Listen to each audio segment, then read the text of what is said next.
Praise the Lord. August 29వ తేదీ 2024. ఈరోజు దేవుడు బలపరచు వాక్యము, యెహోవా నీకు సెలవిచ్చినదేమనగా, నీవు కన్నీళ్లు విడుచుట చూచితిని, నీ ప్రార్థన నేను అంగీకరించి ఉన్నాను.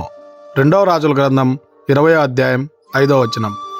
ప్రియమైనటువంటి దేవుని బిడ్డలారా, ఈ ఉదయకాల సమయంలో నీవు ఏ పరిస్థితుల గుండా కన్నీరు విరుస్తూ ఉన్నావో, నీకు వచ్చినటువంటి కష్టాన్ని బట్టి, నీకు వచ్చినటువంటి అనారోగ్య సమస్యను బట్టి, నీకు వచ్చినటువంటి అప్పు సమస్యను బట్టి, నీకు వచ్చినటువంటి వేదనను బట్టి, ఏ సమస్య గుండా నువ్వు ఈ ఉదయకాల సమయంలో ఆ సమస్య తీరకుండా ఉండాలి అని చెప్పి నువ్వు దేవుని ఎదుట కన్నీళ్లు విరుస్తూ ఉన్నావో, ప్రార్థన చేస్తున్నావో, నువ్వు విడిచేటువంటి ప్రతి కన్నీటి బొట్టు, నువ్వు చేసేటువంటి ప్రతి ప్రార్థన ఆ యేసుక్రీస్తు ప్రభుల వారు నిత్యముగా ఆలకించేటువంటి వాడిగా ఉన్నాడు గనుక, ఇకనైనా ఆ యేసుక్రీస్తు ప్రభుల వారి మీద మనము విశ్వాసం ఉంచి నమ్మకం ఉంచుకునేటువంటి వారంగా ఉండాలని కోరుకుంటూ ఈ దిన వాక్యం ద్వారా దేవుడు బలపరచును గాక.